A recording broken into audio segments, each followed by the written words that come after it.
Om Jnanatimirandhasya Jnananjanashalakaya Chakshurunmilitam Yena Tasmai Shri Gurave Namaha. Srimad Bhagavatam, Canto 9, Chapter 9, Text 47, Translation and Commentary by His Language, Srila A.C. Bhakti Swami Prabhupada, founder Acharya of the Krishna Conscious Movement ISKCON. This is spoken by Maharaj Khatvanga, a great devotee of the Lord. Therefore, I shall now give up my attachment for things created by the external energy of the Supreme Personality of Godhead. I should engage in thought of the Lord and should thus surrender unto Him. This material creation, having been created by the external energy of the Lord, is like an imaginary town visualized on a hill or in a forest. Every conditioned soul has a natural attraction and attachment for material things, but one must simply give up this attachment and surrender unto the Supreme Personality of Godhead. Purport: when passing through a mountainous region in an airplane, one may sometimes see a city in the sky with towers and palaces, or one may see similar things in a big forest. This is called Gandharvapura, a phantasmagoria. This entire world resembles such a phantasmagoria, and every materially situated person has attachment for it. But Khatvanga Maharaj, because of his advanced Krishna consciousness, was not interested in such things. Even though a devotee may engage in apparently materialistic activities, he knows his position very well. Nirbandha Krishna Sambandhe Yuktam Vairagyam Uchyate. If one engages all material things in relation with the loving service of the Lord, one is situated in Yukta Vairagya, proper renunciation. In this material world, nothing should be accepted for one's sense gratification. Everything should be accepted for the service of the Lord. This is the mentality of the spiritual world. Maharaj Khatvanga advises that one give up material attachment and surrender unto the Supreme Personality of Godhead. Thus one achieves success in life. This is pure Bhakti Yoga, which involves Vairagya Vidya, renunciation and knowledge. Vairagya Vidya Nija Bhakti Yoga Shikshatam Eka Purusha Paranaha Shri Krishna Chaitanya Sharira Dhari Vibam Buddhe Yastamaham Papadye. Let me surrender unto the Personality of Godhead, who has appeared now as Lord Sri Chaitanya Mahaprabhu. He is an ocean of all mercy and has come down to teach us material detachment, learning and devotional service to Himself. Sri Krishna Chaitanya Mahaprabhu inaugurated this movement of Vairagya Vidya, by which one detaches himself from material existence and engages in loving devotional service. The Krishna conscious movement of devotional service is the only process by which to counteract our false prestige in this material world. This verse is spoken by Maharaj Khatvanga. He was a great king on the earth, but he was called to fight on behalf of the demigods, which he did. Maybe you have to come over here so I can see you all. Then, after fighting for them for a long time, they asked him to take some benediction from them. So he said, well, I'd like to know how long I'm going to live. And they said, well, for a moment, not much longer. So then he immediately came down to the earth planet, to this planet, which is better for spiritual realization, and fixed his mind on the Supreme Personality of Godhead and achieved the perfection of life. Realizing that everything that he'd done throughout his life up till then was, as is mentioned here, just like a fantasy, a phantasmagoria. So he was lucky. He had means he got Krishna's mercy at the end of his life. He realized that everything he'd done up to then, being devoid of Krishna consciousness, was meaningless. Actually, not absolutely devoid of Krishna consciousness. He had some concept of Krishna consciousness. He must have been practicing at some point of time Krishna consciousness, especially having come in the dynasty of Anshuman. This chapter describes the dynasty of Anshuman. His whole dynasty is full of great saintly kings, so they must have been cultivating Krishna consciousness. But they were doing other things also. Being kings, they were diverted in various ways. They had other things to do, social affairs, political affairs, military affairs, family affairs, which all divert our attention away from the real necessity of human life, which is to understand Krishna. So, in the varnashram system, or the system of social organization that was prevalent in India, actually up until quite recently, although it wasn't going on in very good form, because the proper system is meant for everyone to perform their activities, but with Krishna consciousness, or at least religious life at some level, at the center of life.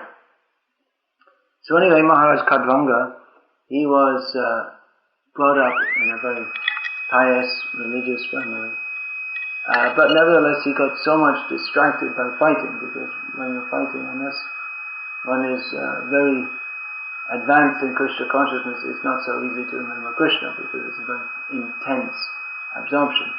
Krishna in Bhagavad Gita told Arjuna, Mamanasmara yudhyacha, think of me as your first duty and fight also, which isn't easy, just like you may have experience. If you're doing some work, some job, especially if it's not connected with Krishna. What are you doing? Software development? So that requires a lot of concentration to do that. And especially you're not working directly for Krishna. And Krishna's not directly standing in front of you, or behind you actually, as he was with Arjuna. But Arjuna was quite conscious of his chariot driver, who was Krishna. The chariot, the fighter on the chariot, he's well aware of his chariot driver, because it's an intimate connection in a battle. There's all how to turn the chariot in such a way, drive it forward in such a way that it's conducive for the fighting, conducive for the defense of the chariot fighter. So there's an intimate connection. So you could say, well, it wasn't so difficult for Arjuna to think of Krishna, because Krishna was right there with him. So that's true, but nevertheless Krishna has instructed Arjuna, and through Arjuna to the whole world, that we should think of him, Krishna, and fight. So that may not be very easy if we're absorbed in so many different activities. If one is well practiced to do so, he can also do so, and there may be various ways in which one may be helped to do so by, for instance, on your computer you could keep a wallpaper of Krishna, and on your desk you could keep some pictures of Krishna, and you can have some music on your computer, Maha Mantra, and in these ways this can help one to remember Krishna. And of course, I'm just giving an example with this particular job, and there are so many different kinds of jobs, and it requires a little ingenuity and improvisation to incorporate Krishna into our lives. And alongside of this, one should, as much as possible, try to cultivate very good sadhana or spiritual practices. For instance, during one's lunch break, if they give you a lunch break, did they give you a lunch break? Yes, I know, because in India they flog the people who are doing, especially when they're on projects. It's like there's no lunch break. You just chew on something while you go on with your work. So during your lunch break, you could have a japa break also, chant Hare Krishna, or read something from Bhagavad Gita as it is.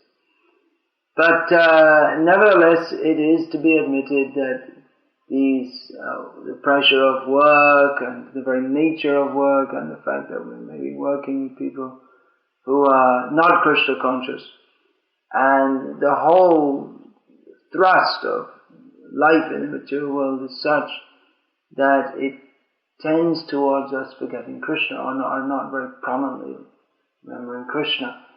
So the varnashram system is set up that after performing one's work, which is necessary, particularly for people in family life, it's not necessary for brahmacharis and vanaprasthas and sannyasis to engage in activities which are meant for family maintenance, because they don't have family. So they're detached from that. But most people in this world will get married, and then there's the whole business of providing some means of livelihood. And that takes a lot of one's attention. So it's recommended that at the end of life, one retire from all these things and simply concentrate fully on Krishna consciousness. So Maharaj Khatvanga, after fighting so long for the demigods, maybe he was realizing, well, I must be getting quite old now, my time is coming up. So he asked how much more time he had to live, and on the basis of that, he would decide what to do next. So he was told, you will only live for one muhurta, which Prabhupada is translated as a moment, which is a short period of time. Actually, muhurta, it can mean just a moment, and it can also mean about 48 minutes. But anyway, it's not very long if we call it out and say, well, you're going to die in 48 minutes. So there isn't much time to think about it. Parikshit Maharaj, who's hearing this narration from Shukadeva Goswami, he was given 7 days warning that in 7 days' time you're going to die.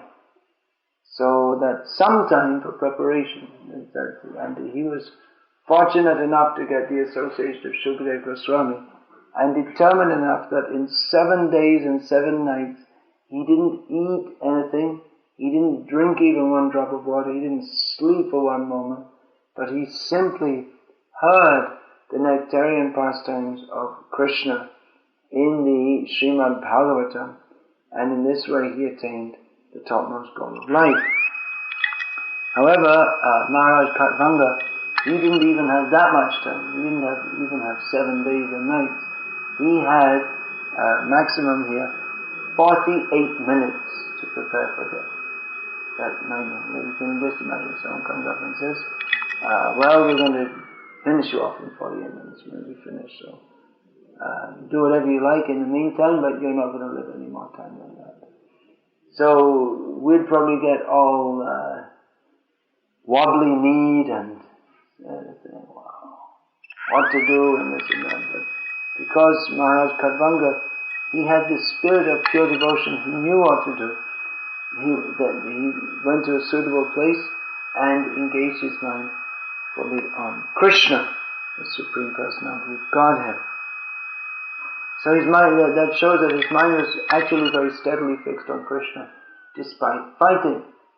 His intent or his purpose of life was to become Krishna conscious, even though he was engaged in so many ghastly activities of fighting that's sometimes described in Srimad Bhagavatam, how the fights are going on. It's described that they're like rivers of blood with elephants, maybe or dismembered elephants floating in them, and heads and legs and arms and torsos floating in this river.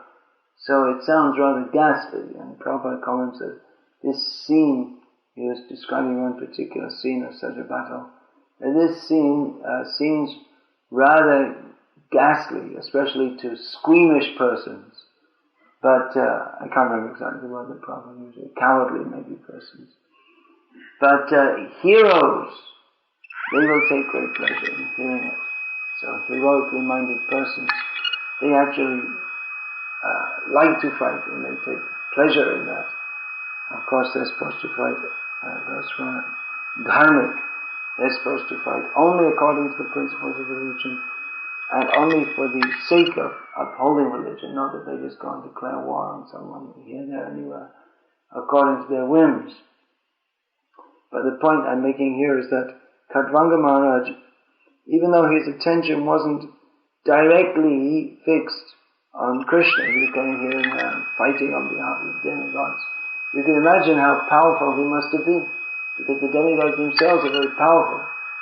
So the fact that they called him to fight for them, even though he's a human being, and human beings are generally considered, for the demigods' purposes, more useless, because one thing is, especially in the modern age, or even in the Dwarka Yuga, their lifespan is so short compared to the demigods that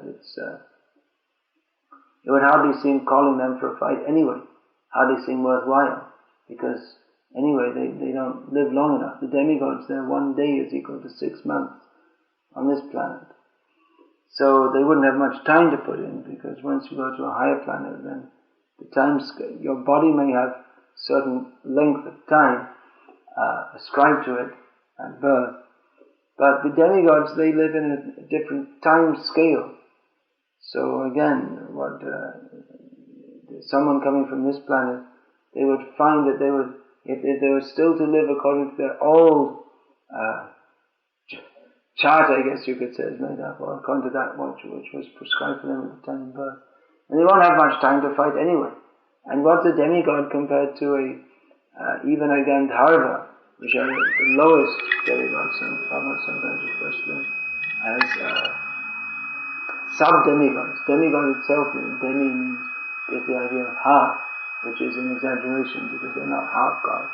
They're not even anywhere quarter, 1/8, 1/16. They're very, very, even the demigods are very, very small in connection with Krishna. But anyway, if we say sub-demigod, it's like partial. Human beings are generally not considered very physically strong or fit for fighting very much by demigods, although there are exceptions, such as the Pandavas or the monkeys who fought for Lord Ram. They were very, very powerful. They were exceptionally powerful because they were incarnations of demigods, which was unknown to the opposing forces in the case of Ravana. The monkeys who fought for Lord Ram, Ravana thought, what is this? Fighting with monkeys. It's so degrading for him, or embarrassing for him, that he is such a great fighter. He got benedictions from Lord Brahma that I will not be destroyed by any demigods or rakshasas or asuras, but he didn't put humans on the list, because why should we even bother with a human? We eat humans, physically, literally. Fighting with a human, what's a human going to do to me? And what to speak of monkeys? What will a little monkey, what will a monkey do to me? But actually these monkeys were all demigods who had taken that form. So they were extremely powerful in fighting. So anyway, the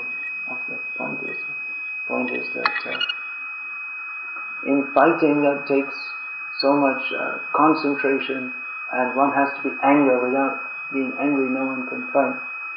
So some anger will be there. Then how to think of Krishna?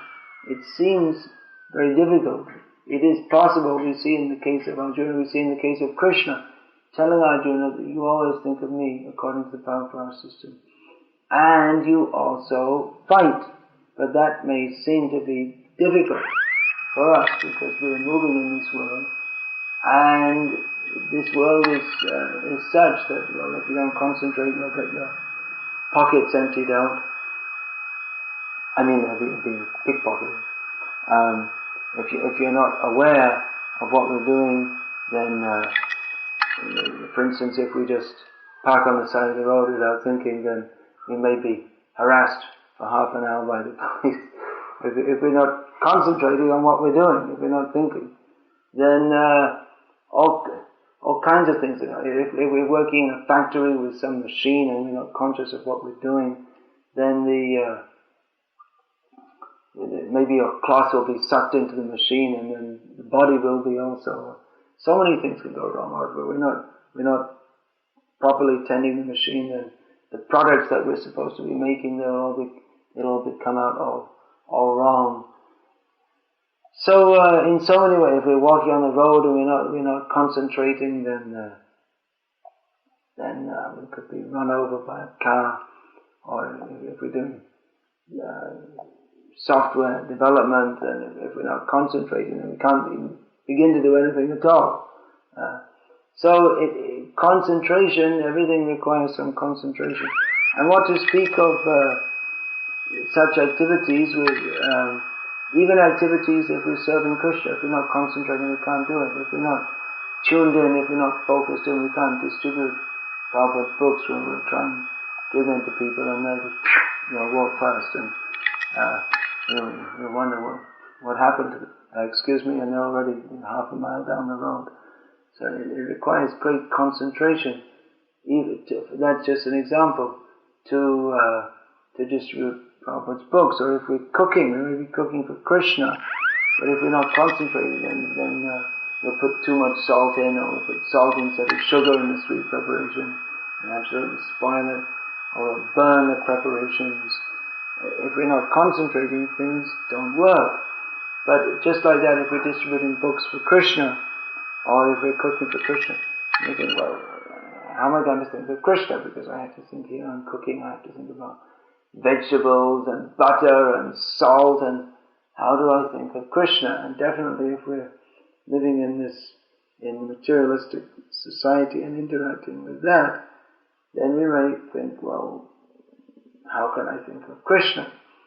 But Krishna states, think of me and fight. So not that everyone has to think of Krishna and fight, but through Arjuna, Krishna is speaking to the whole world. So Arjuna, his particular service was to fight for Krishna. Krishna gave him that job, that I want this fight. It may seem very bad to you, but I am the Supreme Lord, and I'm saying that anyway these people are already destroyed by their sinful activities. The people on the other party, they've been extremely sinful.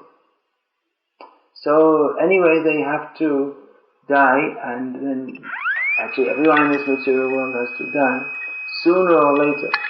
But generally that is what we call a natural death. Actually there's no such thing as natural death, because death is not natural for the soul. The soul doesn't die. But that's why we resist death. We think it's something horrible, because it's not natural for us to die. It is natural for us to live forever in the spiritual world, in the ecstasy of serving Krishna and loving Him. So that is natural. But people think that it is unnatural that we serve Krishna. So it seems that we have to concentrate on what we're doing. Then how can we think of Krishna? Yes, Arjuna has to concentrate. He's fighting. He's angry, but concentrated anger. That not simply wild anger, but some concentration is there. But the concentration means that there's an intense thought. Then how to think of Krishna at the same time. So Prabhupada gave an example. Once he was at an airport in San Francisco, and the lady at the desk asked him, well, what's this Krishna conscious all about? And Prabhupada said, Krishna conscious means to always think of Krishna. And she said, well, how is it possible to always think of Krishna? For instance, how could I always think of Krishna? Because I have to do my job here. So Prabhupada gave an example. He said that, well, it's just like you're doing your job, but you're always conscious of your appearance. Generally, ladies are more than men. So, for instance, if your hair gets ruffled, somehow or other, maybe something dropped on the floor, and you reach down for it, and in the meantime your hair brushes up against something and becomes ruffled.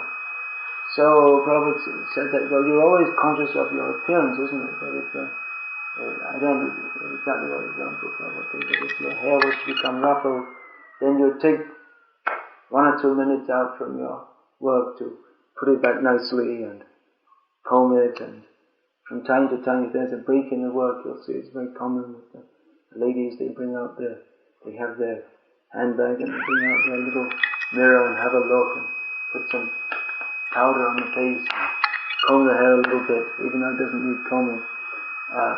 And they're very much conscious of their appearance. So Prabhupada said to this lady, yes, even though you're working, you're conscious of your appearance. And she said, yes, of course. So Prabhupada said it's like that we have to do whatever we're doing and still be conscious of Krishna. In other words, Krishna is always there in our consciousness. This means, at least at the back of the mind, and at any point in time, we can bring Krishna to the forefront of our minds. In other words, that consciousness of Krishna, which means Krishna consciousness, that consciousness of Krishna, that is to be cultivated as the very focus of our lives. And then we'll always remember Krishna, directly or indirectly. Directly through this very important program of sadhana, which we have every morning, and supposed to be every evening, but often we're doing other things, in which we, devotees, we are supposed to very attentively applying our attention, hear and chant about Krishna. And then we may be at work, or we may be distributing books for Krishna. Whatever we are doing, the direct consciousness of Krishna may not be there as it is when we're hearing Bhagavatam class, for instance, or when we're chanting Hare Krishna, then we're directly in contact with Krishna. However, that coming in contact with Krishna by intensive hearing and chanting throughout the day, that will help us to keep fixed on what we are supposed to be doing here. We're not supposed to be simply concentrating on material things, but we're supposed to see Krishna in everywhere and everything. And Krishna, as Prabhupada quotes this verse in Nirbandha Krishna Sambandhe Yuktam Vairagya. Yes, Prabhupada states, he translates this could be translated in a different way. If one engages all material things in relation with the loving service of the Lord, one is situated in Yukta Vairagya, proper renunciation. So actually we have to renounce this world. Renounce it means, actually it's not ours to renounce in the first place. Prabhupada gave that example, that if a man walks into a bank and declares to everyone, everyone please listen, I'd like to make an announcement that I'm now renouncing all the money in the bank. So I no longer put any claim on it. People think you're crazy because you don't own all the money in the bank anyway. And we don't have any claim on it, so that we can just walk into the bank and say, well, please give me 100,000 euros. Okay, well, write out a check. Well, I don't have a checkbook. I don't have any. Well, do you have an account? No. So why should you give 100,000 euros? Well, because I want it. That's not a good enough reason. They won't give it to you. You have to show, especially if you're making a large withdrawal, you have to show your ID and all this kind of thing. So the money doesn't belong to us. If we go to the bank and say, well, I'm now announcing everything, and it's simply foolishness, because the money in the bank is not ours to renounce anyway. So what is to be renounced in all our activities is the sense that I am doing, I am the doer, that everything is going on in my life because of my activities. So that may be true to a limited extent, but we should understand that actually everything is going on by the blessing of Krishna. If Krishna wants, he can give us. If Krishna wants, he can take away, even if we work so hard. We see that people who work hard, it's not that all of them get on in life, so to use the phrase, but many of them, they remain stuck without any particular good job, or any sort of good job. It seems to be they're all bad jobs, because people say, I've got a good job, but basically I'm getting a lot of money, otherwise what is it? Most people don't actually enjoy their work. Simply they go to work and they have to do it, and there's the boss, and when you see him you have to smile and pretend you're happy. But actually no one likes doing what they're doing, so one may have a job which is somewhat interesting, but mostly it's nothing very enlivening, especially not even materially, what to speak of for the soul. Anyway, this idea, I shall give up. So you may think, well, I've given up my job, I've given up my house, I've given up my family, I don't have anything else left to give up. But actually the very consciousness that I am giving up, that in itself is a misconception, because we don't have anything to give up in the first place. In that example of going in the bank. The example of going in the bank is that, I'm renouncing everything, but it's not ours to enjoy. If we try to enjoy in this material world separately from Krishna, then we have to suffer our karmic reactions for rebelling against the Supreme Lord. So, it's best to understand, just like Krishna says, we should give up all material activities to serve Him, but those who have material activities also, those who are doing some job or whatever, then it becomes difficult to remember Krishna, especially in modern life where we have to go to work and get up in the morning early and go to work, and there may not be sufficient time for sadhana, there may not be, after working all day, then there may not be much inclination even for doing sadhana, because we're so drained at the end of the day from associating with karma so much, or associating with that whole materialistic atmosphere. So Prabhupada saw this, and saw that the world is in a very precarious condition. Pretty much everyone is absorbed in simply getting money and so-called getting ahead in life, getting a 24-inch TV. What's the biggest now, TV? Any idea? Is it 24-inch? Bigger now. What people have in their homes, they have... Yeah, big flat screen. Huge thing, huh? So, I'm out of date. Well out of date, probably. Anyway, the idea is that people, they're working to get various things, and no one's happy in material life.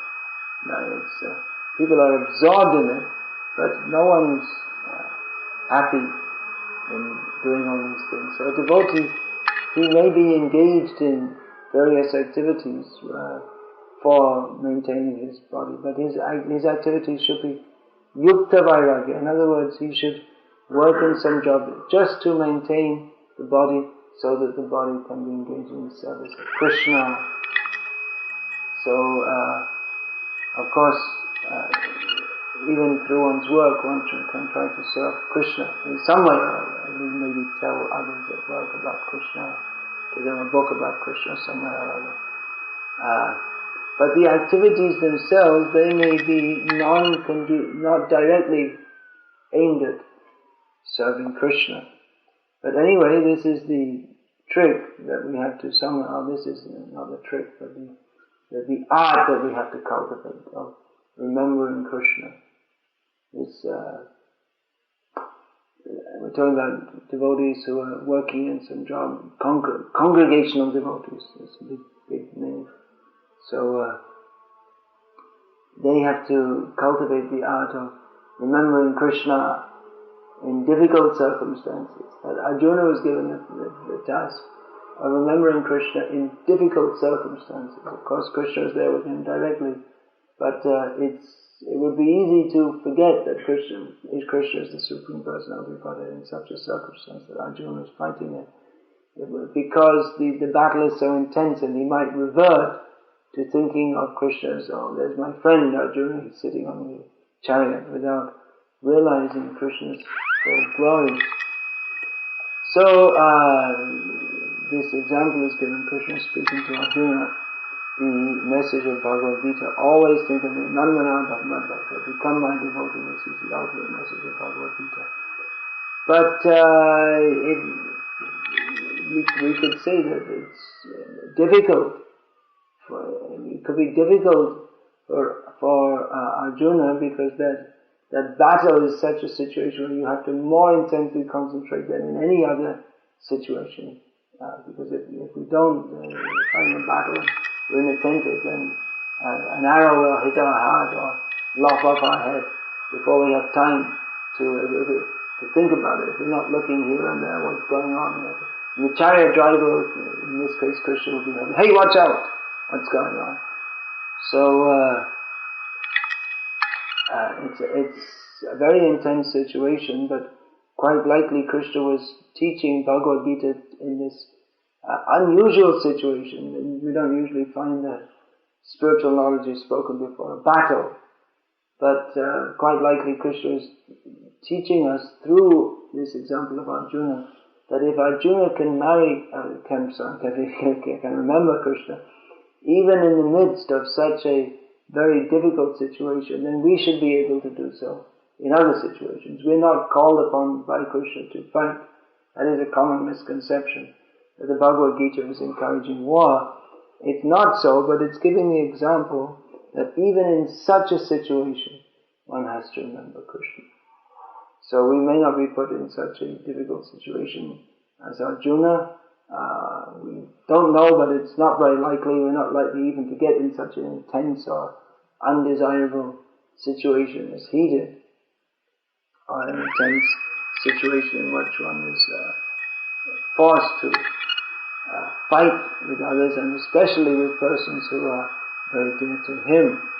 So it was a great test for Arjuna, how he could accept Krishna's words and go ahead and fight in the battle, because he was reluctant to fight, but he became surcharged with enthusiasm again when he heard that Krishna, he wants me to fight, and he's given me very good reasons to fight, even though I don't want to. So Arjuna was able to remember Krishna in his fighting place, or his battle array.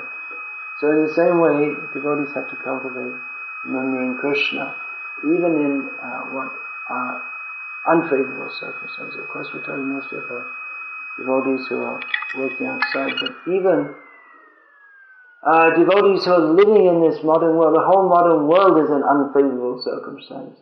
Of course, we know that Kali Yuga is very glorious, and anyone who comes here and chants Hare Krishna, they can become purified and go back to Krishna. But basically the whole material world is one big inauspicious situation. We have astrology and we find out what is the auspicious time for doing this and what is the auspicious time for doing that. So when we say auspicious, it all means it's all relative. It's all relative, because there's nothing genuinely or intrinsically auspicious in this material world. It's all, if we start our business on such and such a date, it may go better because we've got the astrologer's advice, but still business means business, and it's hard work, and it's a risk, and there's so many problems. And in the modern age, the astrologers, they don't even recommend business people to offer some donation to a temple like a Krishna. They mostly say that they themselves take money. So devotees, they're enjoying just Arjuna, he was fighting for Krishna, he directly wanted Arjuna to fight for him. So devotees, it may be a little difficult to relate, but I'm not fighting directly on Krishna's order. I'm working for some boss I don't even know who lives in Sweden or something like that. Mostly nowadays people, more and more, they're working for big corporations, and they don't even know who they're working for. They don't know who their boss is, and they don't even know his name. It's such a big company. Someone situated in one company, and here we are in this branch office in this country, and we may know the name of our local supervisor, but it's very impersonal. People are cut off away from who are they working for, and he doesn't have any feelings for the people who are working for him, because he has so many people working for him. How many people can you reciprocate with? And anyway, he just wants to employ them so he can get some money out of them, and the whole thing. It's all aimed at selling more and more goods, and so he can get some money out of them. So, Vifale Sevino Kripana Durajana Chapala Shubalabalagi, this is the condition of material life. Uselessly working to serve some miserly worker. And why am I working? To get some money for eating, sleeping, and depending, and ultimately for sense gratification. If I get any extra money, then that will be used for simply indulging the senses. But anyway, Krishna recommends, whatever situation one may find himself in, that is adjustable. It's not that everyone has to get up on a chariot and start a fight. Okay? But everyone is recommended to remember Krishna. Even if we're not working directly for Krishna, we can Krishnaize that work by offering the result to Krishna, at least a large, or at least some proportion of our income. We can offer it to Krishna for the spreading of Krishna consciousness. So that will help us to remember Krishna. And like I said, we can, in the middle of our work, we can chant a little or read a little, and we can keep strong sadhana. So that strong sadhana before and after, or at least before, early in the morning before working, we can perform activities which help us to remember Krishna. But also, that is recommended, we should bear in mind that we are not simply going to live in this world. We're not supposed to stay here forever. People call Hare Krishna devotees, when they understand our philosophy a little bit, they say, oh, you're just escaping from modern life, you're just escapers. And actually that's the fact. We are trying to escape from not only modern life, but from life that we've been living in this material world for millions of years. That is intelligent, to want to escape from this material world. So if someone accuses us of being escapers, we say, yes, why should we want to stay here any longer? So the devotee, his life is focused on Krishna, whatever circumstance he may find himself in. He finds out the ways and means to remember Krishna by all means possible, as much as possible. The ways and means, when I say find out, it's not very difficult to do so. It's not very difficult to remember Krishna, but it takes some practice, especially that sadhana. Of course, this morning I'm a little disturbed because sadhana, because we didn't rise very. I don't know all of you, but I didn't rise very early, and that may be sometimes due to some late night preaching programs, and that may be. But in general, we should live. It's recommended to live a very balanced kind of life. Yukta ahara viharasya. Not eating too much, sleeping too much, or simply trying to find out some comfortable position. But accepting some austerities or difficulties in life, even if we don't take on difficulties, then difficulties will surely come. By their very nature, this material world is full of miseries. So even if we don't go out looking for miseries, then miseries will come to us, but instead of becoming disturbed by them, the devotee retains equilibrium of mind and things. Well, it's sent by Krishna. And in this way, by always remembering Krishna, always thinking of Krishna, or at least making the endeavor to think of Krishna, Krishna who is within our hearts, He will reciprocate with us. He will help us to remember Him, as Maharaj Khatanga did. Actually, we can say very lucky, because he had time. He was given just approximately 28 minutes or something like that. And he had time to fix his mind on Krishna. But we don't know, because, as sure as death. Generally, devotees are protected. Kaunteya pratijanahi name bhakti that Krishna says in Bhagavatam. That my devotees are never vanquished. But that doesn't mean that they can't be injured in some, for instance, in some factory accident or car accident, or cannot even be killed. And there are so many instances of that. The devotees overly confident, thinking that, well, Krishna is there, He'll protect me, so it doesn't matter whether I look to see whether anyone's coming before I cross the road. So, actually, quite a few devotees have done driving fast, too fast, and then falling asleep at the wheel and all this kind of thing. So devotees can pass away very quickly without any preparation. They may say to Lord Yama, to Yamaraj, well, why didn't you give me at least 5 minutes? I could chant a round or two if I had passed away. But there's no guarantee. There's no guarantee what will happen. Even trust no future, however bright. We may think, I'll do this and I'll do that. And we may make various plans, but we should know that our life is not in our hands. We can pass away at any time. Therefore, we should be prepared to do what is ever necessary to remember Krishna, both in the immediate term and the long term. Immediately we should remember Krishna by chanting his holy names, preaching Krishna consciousness to others, taking only Krishna prasadam, and so on. And for the long term, we have to be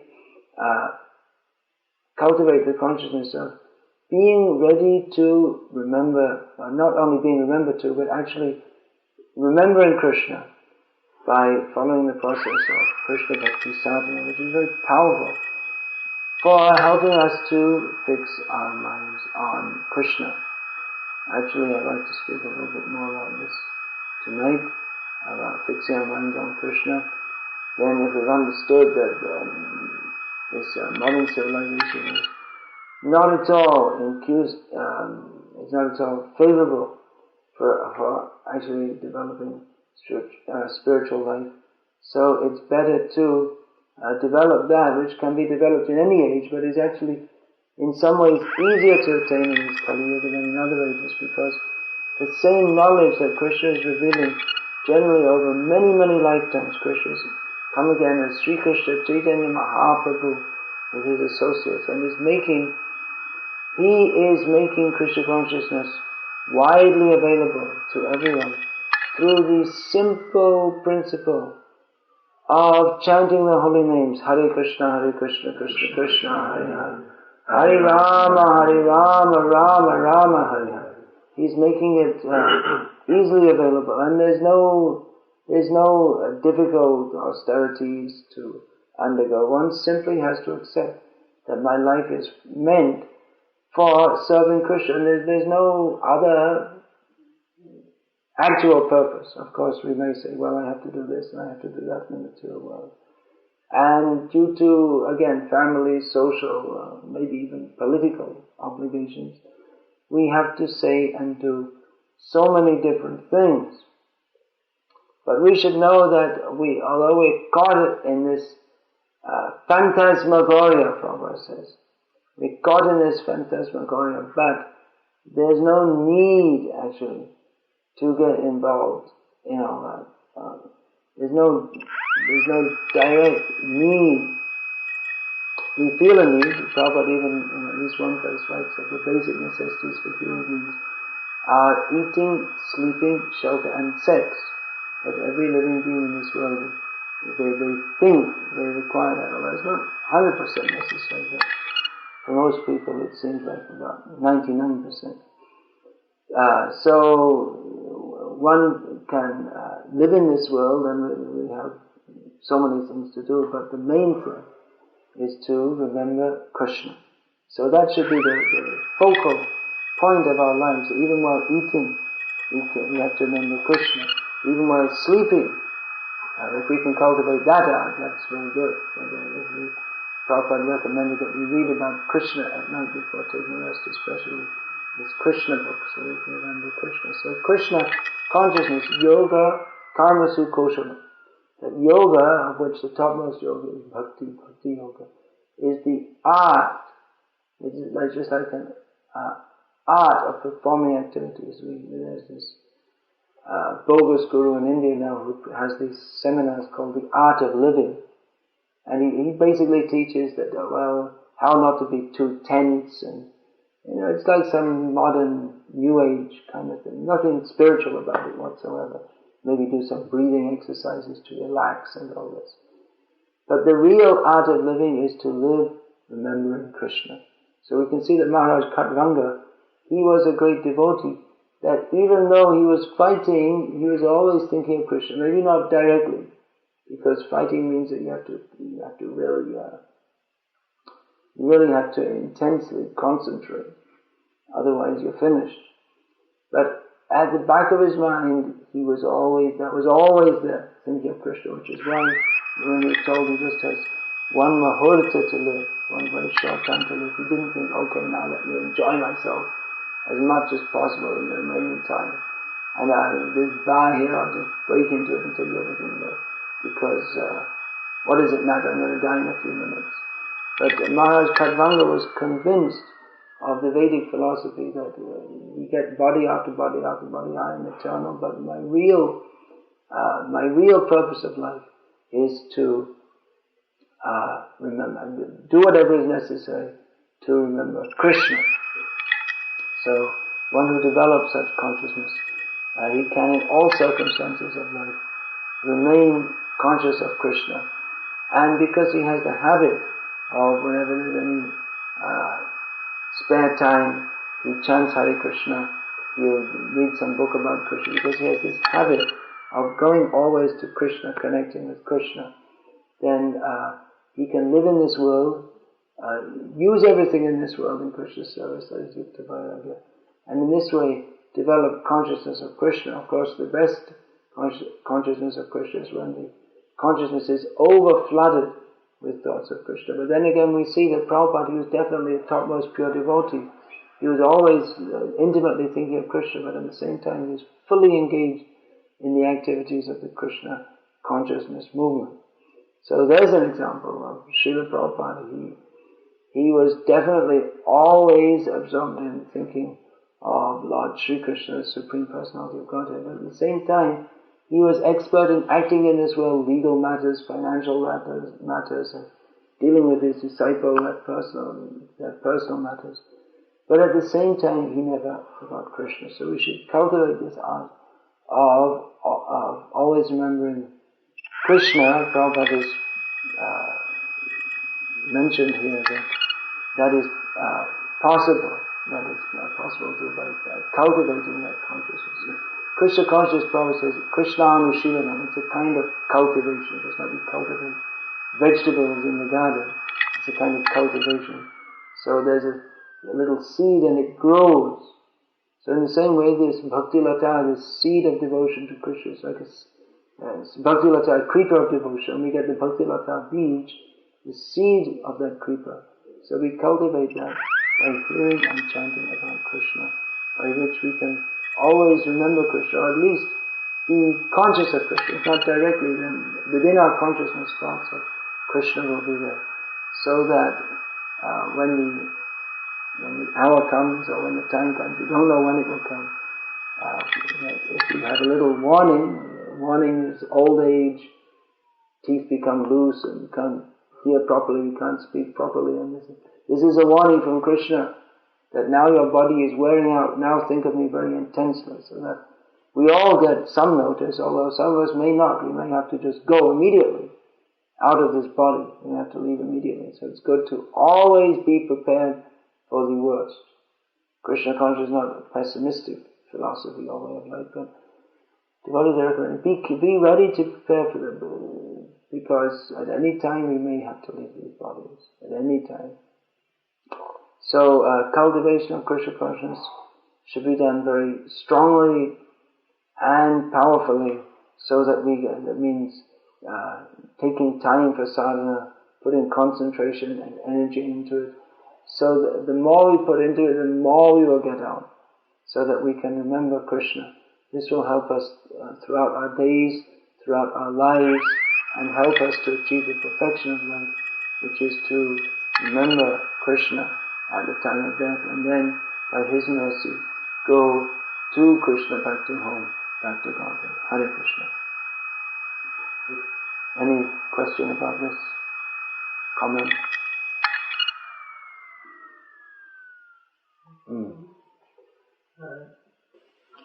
Would it be, if the situation arises that person is concentrating more on Krishna and is deviating from his work which he's supposed to do? Well, Krishna says, Mama Nusmara Yudhya Cha. I mean, fighting, it requires concentration. So Krishna would not have approved if Arjuna in the fight had just gone into raptures of ecstasy, of blissful remembrance of Krishna. In the meantime, the whole war is lost. Krishna would not have approved that. So it's also stated by Rupa Goswami that one should not be neglectful in worldly dealings. There are two things actually. One should minimize worldly dealings. One should only deal with the material world as much as possible. That's one of Rupa Goswami's 64 items of devotional service that he gives.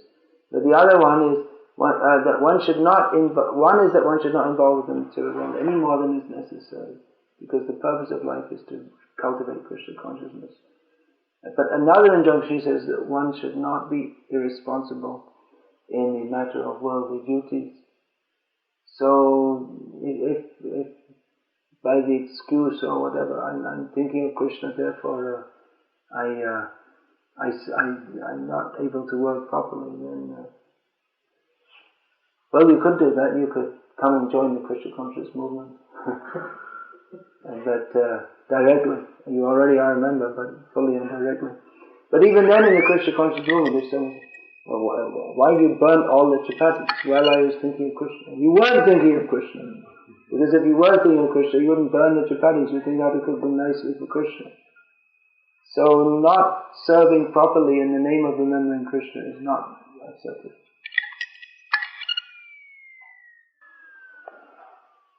I think it's interesting what you said about, somebody comes up to you and says, oh yeah, you're just trying to escape, you're not sort of living in the world. Well, a lot of people that just work just so they can escape at a weekend. Yeah, right, that's true. What about your job? You're a DJ, right? Yeah, well, that's a lot. So that what is that listening to that music? It's just like a kind of escapism, just right, yeah. Take your mind away from people. They're driving or they're cooking at home, and it's just to take the mind away from what they're doing. The show that tonight people will listen to when they're getting ready to go out and get drunk. So they're trying to escape. Yeah, that's a good line. You can tell them that also. That everything you're doing is just to escape from what you're doing. Exactly. Yeah. But we're making the real escape, the great escape. We're not just escaping at the weekend, we're escaping forever. We're not going to come back to this place. Some people are escaping to Godhead somewhere. Yeah. As a Srimad said. That's where we belong, actually. Yeah, what did Srimad say? He says, you joined her back to Godhead or joined her to Doghead? Yeah, they escape, and eventually they escape into a dog's body, which is no escape. That is being bound up. You have no choice to take the dog body. Often we can turn these things around on people. It's like they accuse us, and we just turn the whole thing around on them.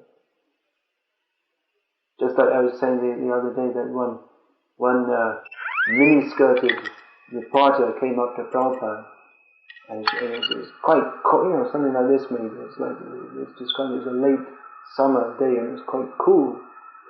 So she just had mini skirt and just bare legs like that. So she asked Prabhupada in a challenging way, "Why do you have a bald head?" And Prabhupada said, "Why do you have bald legs?" He just turned it round on her. He said it's better to have a cool head and warm legs, because she was quite, she was hotly attacking him. So Prabhupada said, better have a cool head and warm legs. Prabhupada